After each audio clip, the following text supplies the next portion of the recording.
Donald Trump और Vladimir Putin का Alaska summit अब खत्म हो चुका है। अगले 2 मिनट में हम बात करेंगे कि उस समिट से क्या मतलब निकल के आते हैं और डिप्लोमेटिकली और जियोपॉलिटिकली क्या इससे चेंजेस होने वाले हैं। सबसे पहले यूएस की बात समझेंगे और फिर रशिया की पूरी बात एक्सप्लेन करूंगा। डोनाल्ड ट्रंप इस मीटिंग में 2 सिंबॉलिक मीनिंग्स लेके आए। सबसे पहले डोनाल्ड ट्रंप की एक फिक्स्ड स्टाइल ऑफ डिप्लोमेसी रहा है, पीस अलॉन्ग विथ प्रॉफिट। यानी कि उनका डिप्लोमेसी स्टाइल ये है कि अगर कहीं पे भी युद्ध हो रहा है उसे रोक दो, ट्रेड करो, प्रॉफिट कमाओ और खुश रहो।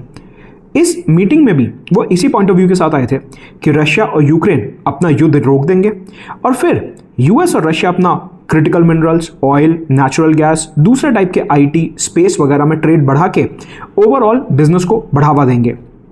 ऐसे में व्लादिमीर पुतिन ने एक इंटरेस्टिंग डेटा शेयर करा कि पिछले कुछ वर्षों में यूएस और रशिया का ट्रेड 20% से इंक्रीज हुआ है। आप समझिए कि यूएस ने रशिया के ऊपर सैंक्शंस लगा रखे हैं, लेकिन फिर भी इस समिट में नंबर रिवील हुआ कि 20% से उनका ट्रेड जो है ऊपर गया है। तो ये तो डोनाल्ड ट्रंप की पहली एक्सपेक्टेशन थी कि हम ट्रेड को बढ़ावा दें। दूसरी उम्मीद ये थी कि आपको याद होगा ये जो पूरा यूक्रेन और रशिया का युद्ध है 2022 में शुरू हुआ था, जब जो बाइडन यूएस के प्रेसिडेंट थे। जो बाइडन, उनके यूरोपियन पार्टनर्स नेटो के और यूक्रेन ने मिलकर ये प्लान बनाया कि रशिया को कॉर्नर किया जाए, नेटो को एक्सपैंड किया जाए और नेटो की बाउंड्रीज को फर्दर रशिया के बॉर्डर तक ले जाया जाए। लेकिन Donald Trump completely opposite policies follow कर रहे हैं और उन्हें नेटो में कोई बहुत ज़्यादा दिलचस्पी नहीं है। ऐसे में जब डोनाल्ड ट्रंप अकेले व्लादिमीर पुतिन से यूक्रेन के ऊपर बात करते हैं, इसका एक क्लियर मतलब है कि यूएस अपने आप को यूक्रेन की वॉर से और यूरोप के नेटो एलाइज से दूर करने की कोशिश कर रहा है और वो कह रहा है कि ये यूरोप के मसले हैं, वो अपने आप देखें।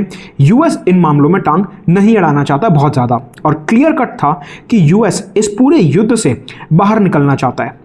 यानी कि यूरोप और यूक्रेन धीरे धीरे इस युद्ध में अकेले पड़ेंगे और यूएस रशिया के साथ अपने खुद का रिलेशन आगे बढ़ाएगा।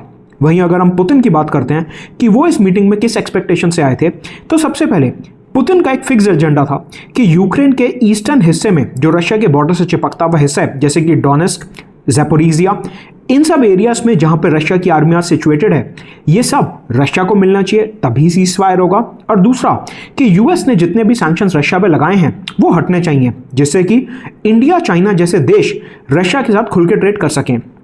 टॉक से कुछ कंक्रीट तो नहीं निकल पाया, लेकिन उम्मीद है कि सितंबर के महीने में एक मॉस्को समिट भी होगा जहां पे डोनाल्ड ट्रंप रशिया जाएंगे।